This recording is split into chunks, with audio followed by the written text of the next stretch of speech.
Bonjour à tous, donc nouvelle vidéo, encore une fois donc j'enchaîne parce que j'ai accumulé pratiquement 50 sujets. Donc j'espère que ça va se résorber, c'est des sujets qui me tiennent à cœur et sans faire de la provocation parce que moi contrairement à GLB je vais pas aller raconter que le modèle 3 c'est un utilitaire, enfin, c'est pas comme ça la dénomination, mais voilà, sans faire on va dire putaclic.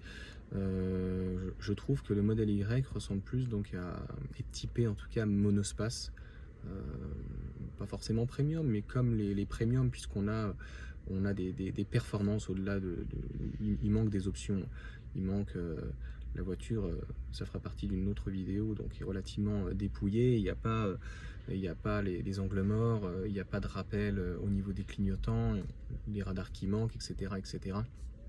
Donc on n'a plus d'anti-brouillard, donc qu'on n'aime pas ou qu'on aime bien, ou, voilà, la question n'est pas là, il y a, il n'y a pas.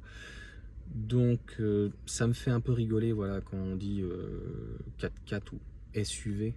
Donc pour moi le modèle Y n'est pas un SUV et ça s'apparente pas forcément à un crossover.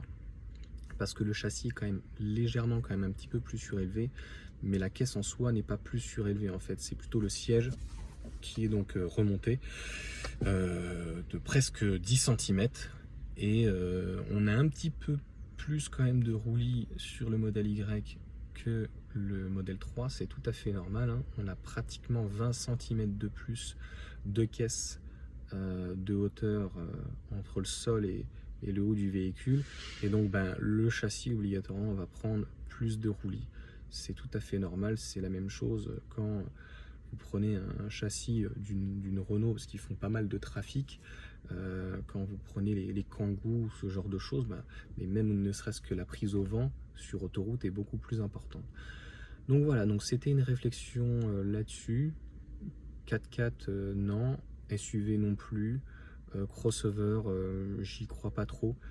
Clairement, c'est comme mon Porsche Cayenne, c'était pas un franchisseur, quoi.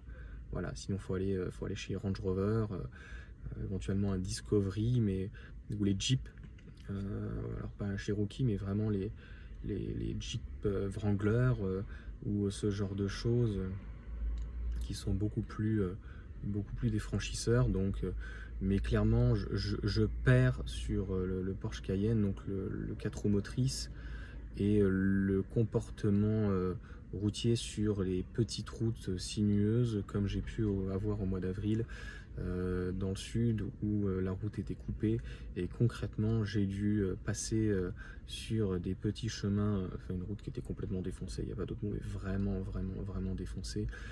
Et voilà, il faut rouler très lentement parce que les mouvements de caisse là sur le véhicule, voilà, ça s'apparente plus, ne serait-ce que même par rapport au volume que le véhicule propose, ça s'apparente plus à un monospace.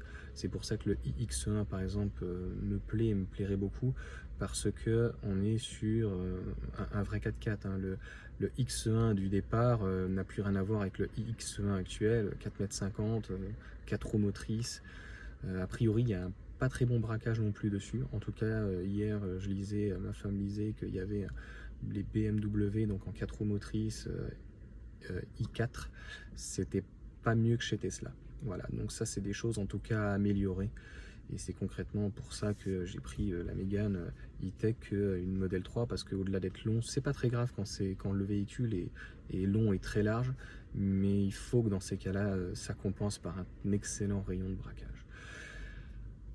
Et c'est pas le cas malheureusement sur le modèle Y. C'est pour ça que je trouve que c'est plus apparenté à un très beau, un très beau, donc non pas crossover, mais gros monospace. Et j'ai mis en illustration dans mon descriptif, je n'irai pas jusqu'à dire que c'est un scénic, plutôt un série 2, BMW série 2 ou les Mercedes classe B, hein, qui sont très beaux, qui sont des monospaces. Et par contre, avec la patte de Gilles Vidal, le Scénic risque peut-être de faire concurrence. Je ne suis pas du tout pro Renault, mais je trouve que le style de Gilles Vidal, j'aime beaucoup. C'est un style vraiment très agressif. Voilà. Donc n'hésitez pas à commenter, à me dire ce que vous en pensez. Est-ce que, comme d'habitude, quand je fais des vidéos un peu polémiques, je vais trop loin? mais c'est ce que je pense. Ciao.